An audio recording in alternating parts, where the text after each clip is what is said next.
I haven't done an Overwatch guide in a while, so this might be just a little bit scuffed, but for all my friends who play Overwatch, this one's dedicated to y'all, because Illari's fun. This is 10 minutes or less on Illari, and I've had so much fun playing her. She is so fun, even if she is just a DPS wearing a support badge.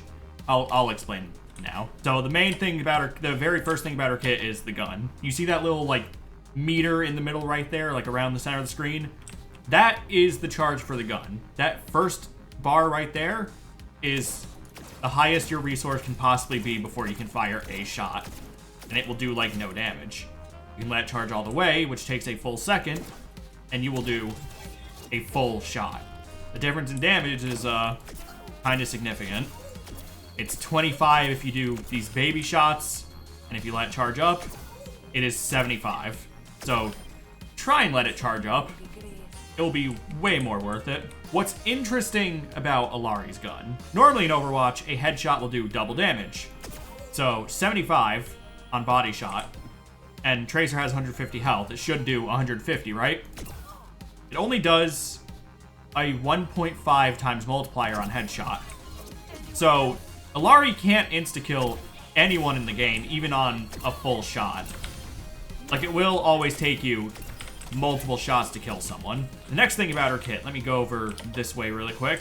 Her healing, which is your alt fire, and it kind of works. You have another little bar underneath your primary when you're using the beam, and you can see it's going down pretty quick just from tapping. You get about 3 seconds worth of heal, but this thing does 120 healing per second. So if you're good with your tracking, you can just kind of keep things alive forever. Because that is not insignificant healing. That is, like, I think it's double what Mercy heals for, if I remember the numbers right. So that's going to be, like, about half of where your healing comes from. If you're pretty active and you have a tank who's pretty aggressive, you can just kind of sit with him and then, you know, help up front, land your shots, get the heal. When you're using the heal beam, like, look at my resource for the primary.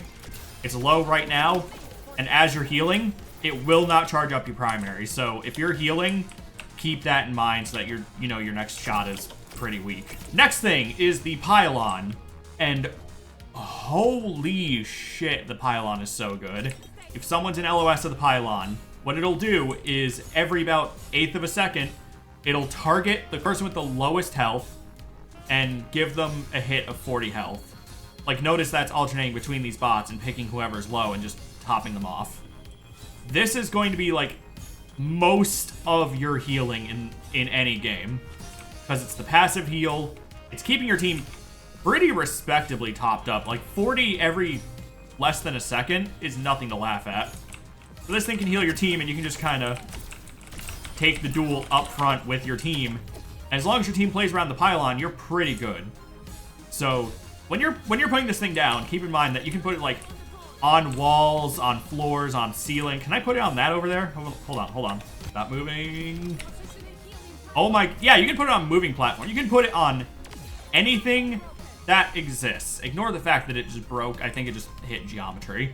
Yeah, anything that moves, be it the payload or, you know, Maywall, anything that's solid, it will attach to, and you want to use that to your advantage, because as long as this thing's alive, your team stays alive, and the enemy's going to be looking to destroy that so they can kill your team. So get kind of creative with the positioning. You know, if your team is fighting here, try to bare minimum around a corner so that keeps them topped off, and the enemy over here can't really hit it without going for this weird wide angle. If you are playing in a team, that is using comms or communicating in any way, tell your team where this thing is.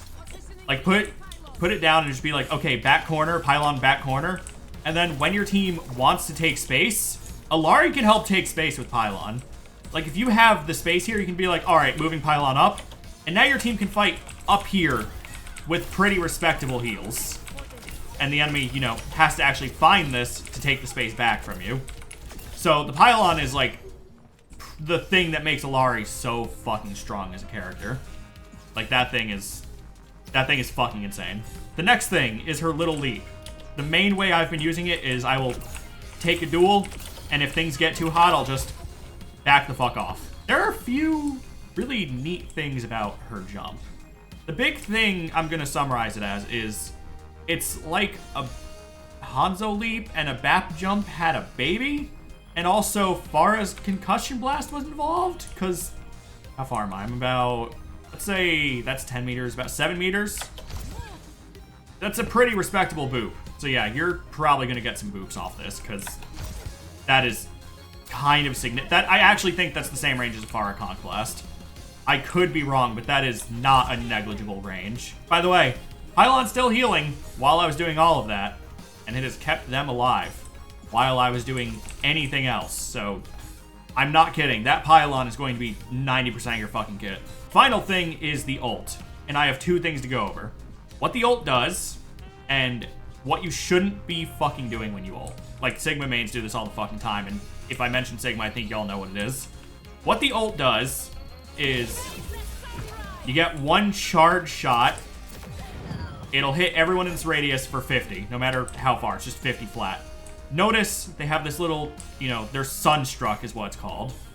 What Sunstruck does is they get slowed, and if they take 90 damage, like if they literally take a headshot from you, they will explode and do 100 damage to everyone around them, including themselves.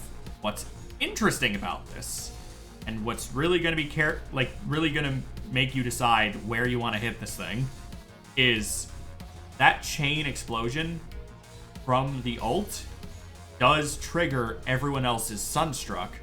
So if I hit this guy with Sunstruck and he detonates for 100, and if this guy's Sunstruck, that's enough damage for him to detonate for 100, which then chains to this guy here, who also detonates for 100. It doesn't even have to kill. You just have to do 90 damage to start the explosion. And then the explosion just does all the work. So if a team is very, like, clustered and bunkered up, and you just hit, like, 1 or 2 of them with this, you have just done about 100 to 200 damage to the entire team for, like, no work, for hitting 1 guy. The one thing I see people doing, though, and people do this with Sigma Flux all the time, so Sigma mains, take note. What I will see them do, because it's a free flight, is they will pop it and literally just fly in front of the enemy the whole time. Don't fucking do that. Like, be smart with how you fly. Because if you're just flying at the enemy like this, there's nothing stopping them from just going, bird in the sky, get it. Like, you're just gonna get shot down. It doesn't matter if you get the shot off, you are still gonna die. And you did not need to die. Play, you know, around the hard cover that you've got on the map. Also, holy shit, I did not realize how much ult charge I'm getting passively from that Pylon. Like, it feels like I'm getting about 1% per healing burst. That is... So, from purely Pylon heals, you could get your ult in about 2 minutes, and then combine it with, you know, your aggression, and you could get your ult, honestly, every fucking fight. Like, this... I cannot stress enough.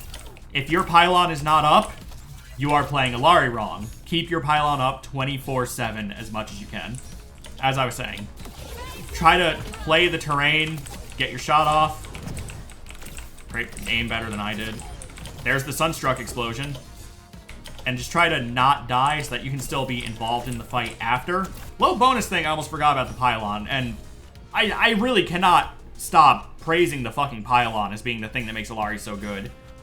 This thing does not die when you die. Like, I'll go die right now. And it is still up. It is a full deployable. You put it down, it has nothing to do with you as a person. It's just there until it's destroyed. If you die, who cares? You're still healing the team. So yeah, Pylon, 24/7. That's all I've got. And yeah, that's healing Pylon, the character, in 10 minutes or less. I'm not fucking kidding. Use this Pylon. Use it aggressively. Use it to keep your team topped off. This thing is your kit. This is insane healing. This right here, that is fucking insane healing. But this thing right here, passive healing, while being able to, you know, do that is fucking insane. And yeah, peace.